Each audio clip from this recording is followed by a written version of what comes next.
মই আজি Pragjyotishpur medical college তাৰ নিৰ্মাণৰ যিটো প্ৰস্তুতি তাৰ বুজ ল'বলৈ আৰু গুৱাহাটী মেডিকেল কলেজৰ যিটো মাদাৰ এণ্ড চাইল্ড হস্পিটেল আমি বনাই আছোঁ এই দুইটা নিৰ্মাণৰ বুজ ল'বলৈ আহিছিলোঁ। আপোনালোকে এই গোটেই বিল্ডিংটো দেখিছে।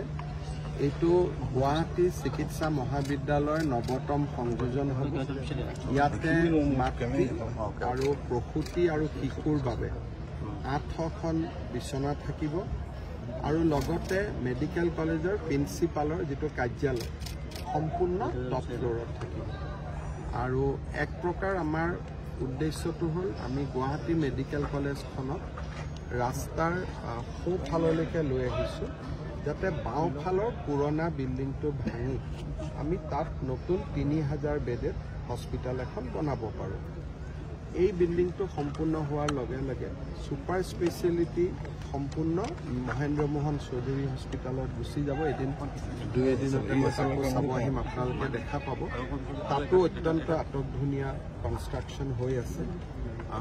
মোৰ মতেদি প্ৰাগজ্যোতিষপুৰ আৰু গুৱাহাটী চিকিৎসা মহাবিদ্যালয় দুইখনৰে ছুপাৰ স্পেচিয়েলিটি আমি MMCHত কৰিম আৰু বাকী কাৰণে ৰাস্তাৰ বাওঁফালেও এখন হস্পিটেল হ'ব আৰু সোঁফালেও এই গোটেইখিনি থাকিব যাতে অহা 50ৰ পৰা 70 বছৰলৈ গুৱাহাটী মেডিকেল কলেজখন আৰু Pragjyotishpur medical college Mahendra Mohan Choudhury hospital এই গোটেইবোৰ যাতে প্ৰাসংগিক হৈ থাকে আৰু ইয়াতে গোটেই আধুনিক ব্যৱস্থা থাকিব। ব্লাড চেম্পল আদিও আমি হাতেদি লৈ যাব নালাগে, গোটেইবিলাক নিজে নিজে এটা স্বয়ংক্ৰিয়ভাৱে পৰিচালিত হ'ব। গোটেইবোৰ এটা আধুনিকভাৱে সুসজ্জিত হ'ব। কেতিয়ালৈকে সম্পূৰ্ণ হ'ব? এই বিল্ডিংটো মই আশা কৰিছোঁ যে 30 অক্টোবৰৰ ভিতৰত। মই জুলাইতে শেষ কৰিম বুলি ভাবিছিলোঁ, কিন্তু আমাৰ কণ্ট্ৰেক্টৰে যিমানটো স্পীড ল'ব লাগিছিল ল'ব পৰা নাই। গতিকে 30 অক্টোবৰৰ ভিতৰত হৈ যাব বুলি আশা কৰিছোঁ। আৰু পুৰণা যিটো বিল্ডিং আছে এডমিনিষ্ট্ৰেটিভ বিল্ডিং সেইটো নতুন পুৰণা গোটেই মেডিকেল কলেজখনে যিমান মেডিকেল কলেজখনত যিমান, কাৰণ সেইখন মেডিকেল কলেজ আপোনালোকে চাব ইয়াত এটা পেয়িং কেবিন, ইয়াত কিবা সময়ৰ তাগিদাত আমি একোটা একোটা সংযোজন কৰি গৈ আছোঁ। গতিকে ডক্টৰসকলে ইমান সুবিধা নাপায়, চলি আছে। আৰু তাৰ যিটো আজিৰ পৰা 50 বছৰ আগতে কৰা 60 বছৰ আগতে কৰা, গতিকে তাত আমি এটা নতুন ড্ৰয়িং এটা বনাইছোঁ। প্ৰায় 3000 বিচনা থাকিব। এতিয়া সেই বিল্ডিংটোত ক'ৰবাত 50টা, ক'ৰবাত 100টা, পেয়িং কেবিনটো দূৰত, হস্পিটেল দূৰত, তেনেকৈ তাত প্ৰায় 1500-1600 বেড আছে। কিন্তু আমাৰ যিটো নতুন ড্ৰয়িং তাত 3000 বেড হ'ব। ইফালে কেঞ্চাৰ হস্পিটেলৰ সৈতে 2000 বেড, তাৰমানে সৰ্বমুঠ GMCত 5000 বেড হ'ব। পাটনা মেডিকেল কলেজৰ পিছতে এইখনেই ভাৰতৰ সৰ্ববৃহৎ মেডিকেল কলেজ হ'ব। উত্তৰ পূব বা পূৰ্ব ভাৰত নহয়, সমগ্ৰ ভাৰতৰে আটাইতকৈ ডাঙৰ মেডিকেল কলেজ। MMCHখন হ'ব ছুপাৰ স্পেচিয়েলিটি, নিউৰলজি, কাৰ্ডিঅলজি গোটেইখিনি। আৰু MMCHখন হৈ যোৱাৰ লগে লগে আমি তাত চেষ্টা কৰিম তাত যাতে লিভাৰ ট্ৰান্সপ্লাণ্টৰ পৰা আৰম্ভ কৰি, সাধাৰণতে কি হয় য'ত জেনেৰেল হস্পিটেল থাকে তাত কিডনী ট্ৰান্সপ্লাণ্ট আদি কৰিলেও ইনফেকশ্যন, পেচেণ্টৰ ৰিলেটিভ আহে। ধৰক এটা পুত্ৰ সন্তান জন্মিলে, কন্যা সন্তান জন্মিলে, মাক বাপেকক আপুনি নোচোৱাকৈ ৰাখিব নোৱাৰে। গতিকে জেনেৰেল হস্পিটেলটোত মানুহ আহে, কিন্তু ছুপাৰ স্পেচিয়েলিটি হস্পিটেলত এটেণ্ডেণ্টটো সোমাব নোৱাৰে। GMCHত সেইটো সুবিধা আমি দিব নোৱাৰোঁ কাৰণে সদায় ভয় লাগি থাকে যে লিভাৰ বা কিডনী ট্ৰান্সপ্লাণ্ট কৰিলে ইনফেকশ্যন হ'ব পাৰে আৰু কেতিয়াবা এইবিলাক হ'লে মানুহৰ মৃত্যুও হ'ব পাৰে। সেইকাৰণে আমি ইয়াত ছুপাৰ স্পেচিয়েলিটিলৈ যিমান এগ্ৰেছিভ হ'ব লাগে যে লিভাৰ ট্ৰান্সপ্লাণ্ট কৰক, কিডনী ট্ৰান্সপ্লাণ্ট কৰক, আমি ইমান এগ্ৰেছিভ নহওঁ, কাৰণ আমি জানো যে ইনফেকশ্যন হৈ যাব। ইয়াত অতি কমেও ডেইলি 15000 মানুহ, আৰু সেইটো পৰিৱেশত ডাঙৰ ট্ৰিটমেণ্ট নহয়। MMCHত এনেকুৱা কৰা হৈছে যে গ্ৰাউণ্ড ফ্ল'ৰৰ ওপৰত কোনো যাবই নোৱাৰে, ছিষ্টেমে নাই যোৱা। গতিকে কোনোবা পেচেণ্ট গ'লে পাছ লৈ তেওঁ এজন গ'ল চালে, আৰু এটা ব্লকৰ ভিতৰত কোনো যাবই নোৱাৰে, যোৱাৰে ব্যৱস্থা নাই। গতিকে আৰু তাত 800 বিচনা থাকিব।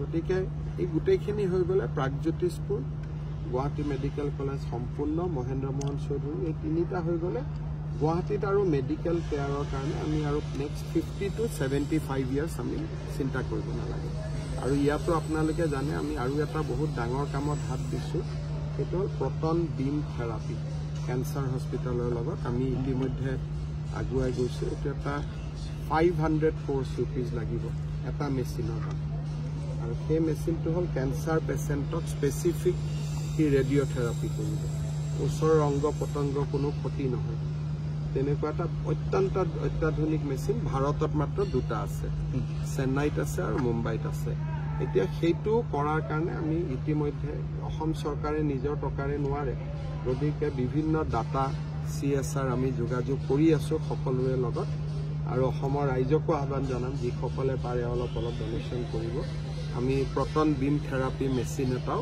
অসমত আনিবৰ বাবে আমি প্ৰচেষ্টা কৰি আছোঁ কাৰণ সেইটো হৈ গ'লে কেঞ্চাৰৰ মানে মৰ্টেলিটি বহুত কমি যাব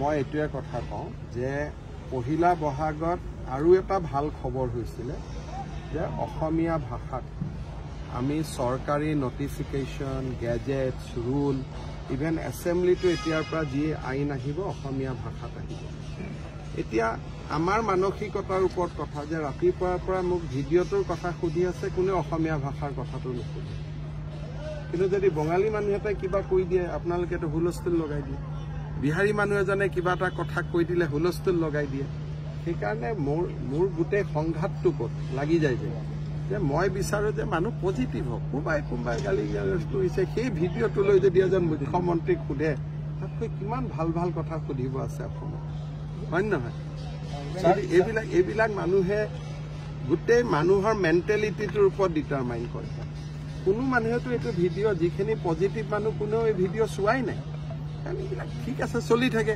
কিন্তু সকলোৱে মোক পজিটিভ মানুহখিনিয়ে সুধি আছে যে অসমীয়া ভাষা যে হ'ব কি হ'ব কি নহ'ব সকলোৱে সেইটো প্ৰশ্ন সুধি আছে এতিয়া অসমৰ বাতৰি কাকত টিভিৰ ওপৰত মই কিবা এটা কথা বেয়াকৈ ক'লে বেয়া পায় কালি এই ভিডিঅ'টোক যিমান গুৰুত্ব দিছে অসমীয়া ভাষাটোকতো ইমান গুৰুত্ব দিয়া নাই এইটো গুৰুত্ব দিয়া নাই সেইকাৰণে মই ভাবোঁ যে বিহুৰ সময় চব পজিটিভ থাকিব লাগে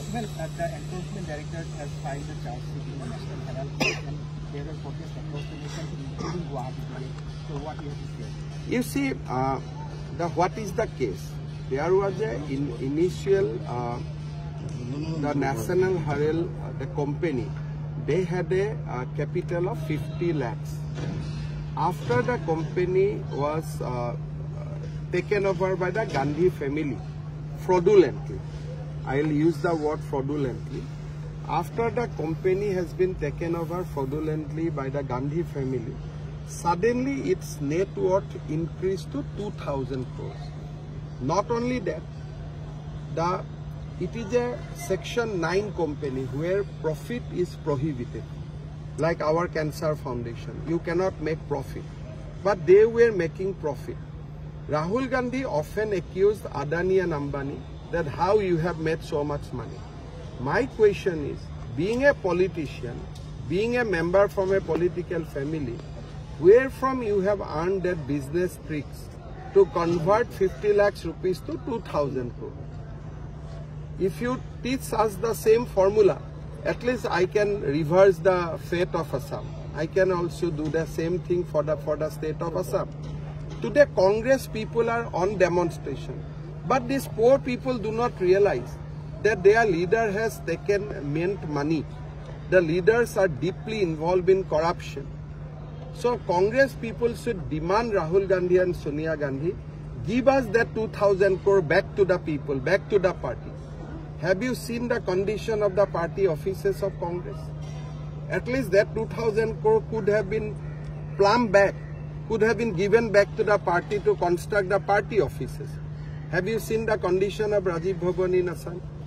So people do not realize that Gandhis are making money, Gandhis are minting money, and ordinary poor Congress people are being deprived. So I feel pity of them. I have a whole lot of sympathy for the Congress people who are on ground. I think it is the duty of Rahul Gandhi, who always said that I do not like corruption, I will fight with corruption. Now both mother and son should appear before the court. They should answer the charge sheet of ED, and they should prove themselves innocent. They always tell other people, you are corrupt, you are corrupt, you are corrupt. But they often ignore the fact that they are in bail, they are accused, and they have been charge sheeted. Now it is their time to prove their innocence. Thank you.